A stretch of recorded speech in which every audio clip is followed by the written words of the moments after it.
മഹാലക്ഷ്മി സീരിയലിന്റെ ഇന്നത്തെ എപ്പിസോഡ് റിവ്യൂയിലേക്ക് എല്ലാവർക്കും സ്വാഗതം. അങ്ങനെ തോമസ് സാറാണെങ്കിൽ പ്രാർത്ഥനയിലാണ്. ഈ സമയം അവിടേക്ക് മാർക്കോ വരുന്നുണ്ട്.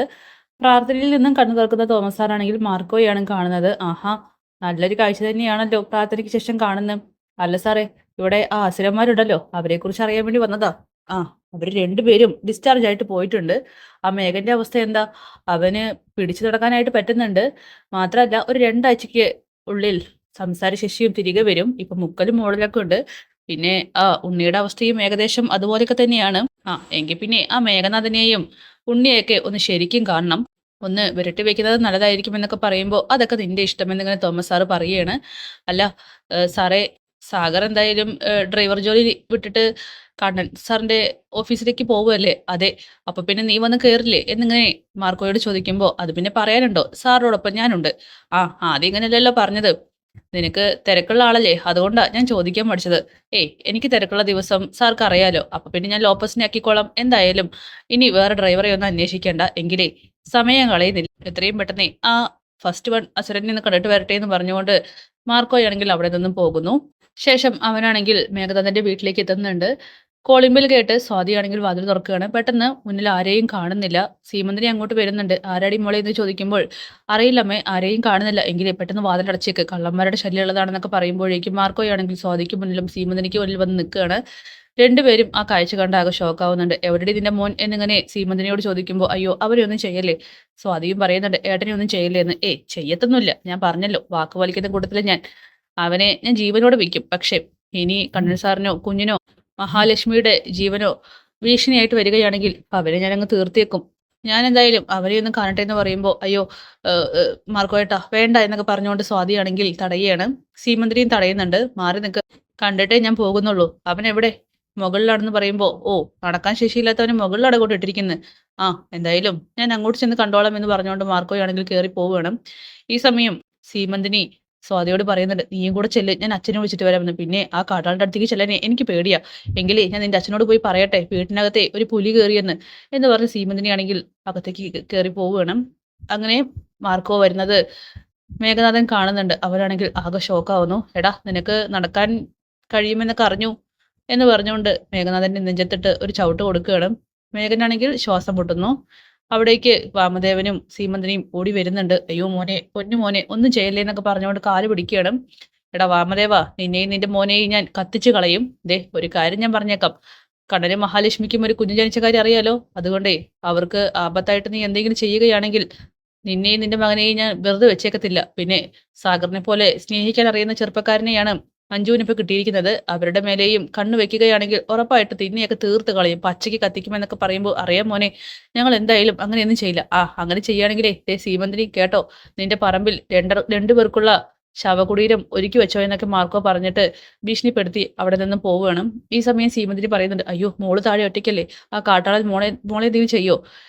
മാർക്കോ അങ്ങനെ പെൺകുട്ടികളെ ഉപദ്രവിക്കുന്ന കൂട്ടത്തിലല്ല എന്നിങ്ങനെ വാമദേവൻ പറയുമ്പോൾ അവന്റെ പേരിൽ നിങ്ങൾക്ക് ഉറപ്പ് പറയാൻ പറ്റുന്നുണ്ട്. പക്ഷെ നിങ്ങൾക്കോ എനിക്കോ ഈ കിടക്കുന്നവന്റെ പേരിൽ അങ്ങനെ ഒരു ഉറപ്പ് പറയാൻ പറ്റുമോ എന്ന് ചോദിച്ചുകൊണ്ട് ശ്രീമന്തിരി ആണെങ്കിൽ താഴത്തേക്ക് പോവുകയാണ്.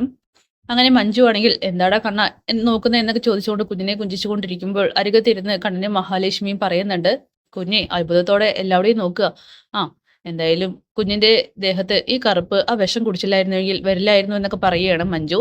അത് സാരില്ലടി, അങ്ങനെ വന്നതുകൊണ്ടാണല്ലോ നീലാംബരി എന്നുള്ള പേരിടാൻ പറ്റിയത്.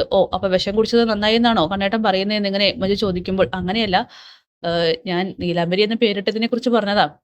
മഹാലക്ഷ്മി പറയുന്നുണ്ട് ആ അമ്മയെക്കുറിച്ച് പിന്നെ ഒരു അറിവില്ലല്ലോ കണ്ണേട്ടാ. അമ്മയ്ക്ക് കുഞ്ഞിനെ ഒന്ന് കാണിച്ചു കൊടുക്കാന്ന് കരുതിയ നമ്മൾ രണ്ടുപേരും ഒപ്പം പോയ അമ്മ നമ്മുടെ മുന്നിൽ പ്രത്യക്ഷപ്പെടില്ല, പിന്നെ എന്താ ചെയ്യാ. പലപ്പോഴായിട്ട് മാർക്കോയെ അല്ലാതെ നമ്മളെ രക്ഷിക്കുന്നത് ആ അമ്മ കൂടിയാണെന്നൊക്കെ മഹാലക്ഷ്മി പറയുമ്പോൾ ഇത് കേട്ടുകൊണ്ട് അവിടേക്ക് ആ കരുണ വരുന്നുണ്ട്. അപ്പൊ അയ്യപ്പനല്ലാതെ മറ്റേതോ വൃത്തികെട്ട തള്ള കൂടി ഇവരെ രക്ഷിക്കാനുണ്ടല്ലേ എന്ന് ചോദിച്ചുകൊണ്ട് മനസ്സിൽ ചോദിച്ചുകൊണ്ടാണ് കരുണ താഴത്തേക്ക് ഇറങ്ങി വരുന്നത്. മോളു എന്ന് വിളിക്കുന്നുണ്ട്. ഇത് കേൾക്കുമ്പോൾ മഞ്ജുവിനാണെങ്കിൽ ദേഷ്യം വരികയാണ്. ആരാടി ഇതിന്റെ മോളു? ദേ, ഞാനന്ന് ലേഖയുടെ വീട്ടിലേക്ക് വന്നപ്പോൾ കുഞ്ഞിനെ എടുക്കാനായിട്ട് പറ്റിയില്ല, ഞാനന്ന് എടുത്തോട്ടെ മഹി എന്നിങ്ങനെ ചോദിക്കുമ്പോൾ കുഞ്ഞിനെ എടുത്തോ. വേണ്ട, കുഞ്ഞിനെ എടുക്കണ്ട, കുഞ്ഞിനെ എടുത്തിട്ട് നീ താഴെ ഇടില്ല എന്ന് ആര് കണ്ടു? അവിടേക്ക് ദുർഗയും വരികയാണ്. അയ്യോ കുഞ്ഞിനെ അവളുടെ കയ്യിൽ കൊടുക്കില്ലേ എന്ന് പറഞ്ഞുകൊണ്ട് അവളുടെ കയ്യിൽ മാത്രമല്ല അമ്മയുടെ കയ്യിലും കുഞ്ഞിനെ തരുന്നില്ലെന്ന് മഞ്ജു പറയുന്നുണ്ട്. കൊടുത്തേക്കെന്നിങ്ങനെ മഹി പറയുമ്പോൾ വേണ്ട, നിങ്ങൾ സമ്മതിച്ചാലും ഞാൻ സമ്മതിക്കില്ല. ഇവളെ കുഞ്ഞിനെ എടുത്ത് ടെറസിന്റെ മുകളിൽ നിന്ന് താഴെ ഇടില്ലെന്ന് ആര് കണ്ടു? നമുക്ക് മുന്നിൽ വെച്ച് ഇവൾക്ക് എന്തായാലും അങ്ങനെയൊന്നും ചെയ്യാനുള്ള ധൈര്യം ഉണ്ടാവില്ല എന്നൊക്കെ കണ്ണൻ പറയുമ്പോൾ കരുണ പറയുന്നുണ്ട്, അമ്മയും നീയും കഴിഞ്ഞ കുറച്ച് നാളുകൾക്ക് മുമ്പ് വരെ എന്നെ തെറ്റുകൾ ചെയ്യാൻ പ്രേരിപ്പിച്ചിരുന്ന കൂട്ടത്തിലാണ്. ഇപ്പൊ നിങ്ങൾക്കൊക്കെ മാറാമെങ്കിൽ എനിക്ക് എന്തുകൊണ്ട് മാറിക്കോടാ? പിന്നെ ഈ പറഞ്ഞതിനൊക്കെ നിങ്ങൾ ഒരു ദിവസം പശ്ചാത്തപിക്കും. കാരണം എന്റെ മാറ്റം സത്യമാണെന്നൊക്കെ ഇങ്ങനെ കരുണ പറയുമ്പോൾ, നിന്റെ മാറ്റം സത്യമാണെങ്കിലേ അത് ഞങ്ങൾക്ക് ബോധ്യപ്പെടട്ടെ എന്നിങ്ങനെ മഞ്ജു പറയും. ആ കുറ്റബോധം കൊണ്ട് നിങ്ങൾ നീറാൻ പോകുന്നേ ഉള്ളൂ. എന്നെ അങ്ങനെ കുറ്റപ്പെടുത്താൻ നിൽക്കരുത് എന്ന് പറഞ്ഞുകൊണ്ട് കരുണയാണെങ്കിൽ അകത്തേക്ക് കയറി പോവുകയാണ്. ഈ സമയം മഹി പറയുന്ന, അവൾക്ക് കൊടുക്കാമായിരുന്നു കുഞ്ഞിനെ.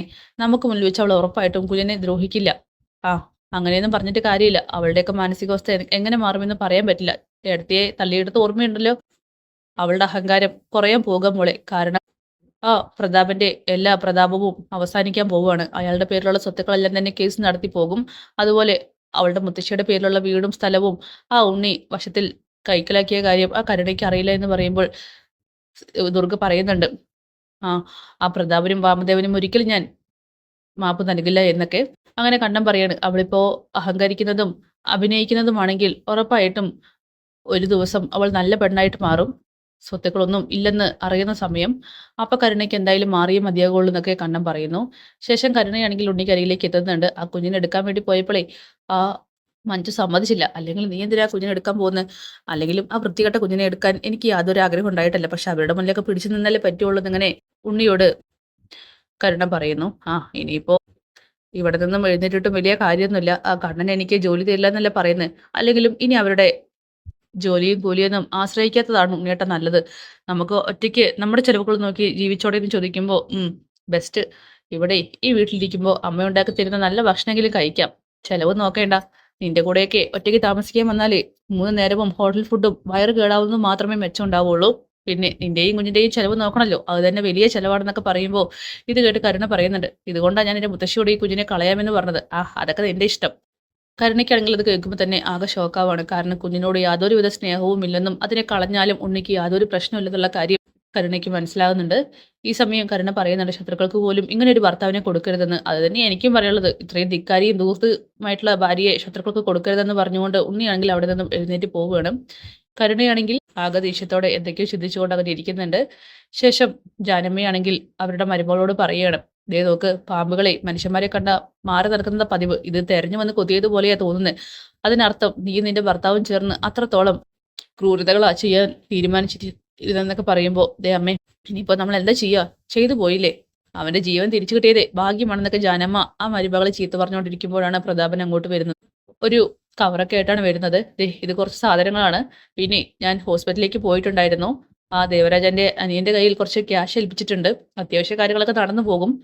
പിന്നെ 1,00,000 രൂപ അഡ്വാൻസ് ആയി തന്നതുകൊണ്ട് തന്നെ ജപ്തിയിൽ നിന്നും രക്ഷപ്പെടാനായിട്ട് കഴിഞ്ഞല്ലോ സാറേ. അത് പിന്നെ ഉപകാരമൊക്കെ തന്നെയാണ്. പക്ഷെ ഇനി മറ്റൊന്നും ആവശ്യപ്പെടരുതെന്നൊക്കെ പറയുമ്പോൾ, ഞാൻ ചെയ്യേണ്ട കാര്യങ്ങളൊക്കെ കൃത്യമായിട്ട് ചെയ്യുന്നുണ്ട്. പക്ഷെ നിങ്ങളോ ആ പൊടി മാറ്റി കലർത്തി കൊടുത്തിട്ട് നിങ്ങൾ തടി ഊരിയില്ലേ എന്നൊക്കെ ചോദിക്കുമ്പോൾ, അയ്യോ സാറേ അങ്ങനെയല്ല, ആ പൊടി തന്നെയാണ് ഞാൻ കലക്കി കൊടുത്തത്. പക്ഷേ എനിക്ക് തോന്നുന്നത് നിങ്ങൾക്ക് പൊടി മാറിയെന്നാണെന്നൊക്കെ ജാനമ്മ പറയുമ്പോൾ, ഒരിക്കലുമല്ല, കറക്റ്റായിട്ടുള്ള പൊടി തന്നെ തന്നത്. എങ്കിൽ പിന്നെ സാറേ ആ കുഞ്ഞ് ദൈവിക ശക്തിയുള്ള കൂട്ടത്തിലായിരിക്കും. വെറുതെ പറയുന്നതാ. ദേ സ്വന്തം മോന്റെ ജീവൻ വേണമെങ്കിലേ ഞാൻ പറയുന്നത് പോലെ നിങ്ങൾ ചെയ്തേ മതിയാകൂ. അല്ലെങ്കിൽ ഈ കൈപ്പറ്റുന്ന കാശുകൾക്കൊക്കെ ഉണ്ടല്ലോ നിങ്ങൾ കണക്ക് പറയേണ്ടി വരുമെന്നൊക്കെ പറഞ്ഞുകൊണ്ട് പ്രതാപനാണെങ്കിൽ ഭീഷണിപ്പെടുത്തുമ്പോൾ ജാനമ്മ ചോദിക്കുന്നുണ്ട്, സാർ എന്താ ഉദ്ദേശിക്കുന്നത്? ഞാനെന്താ ഉദ്ദേശിക്കുന്നത് നിങ്ങൾക്ക് അറിയാലോ.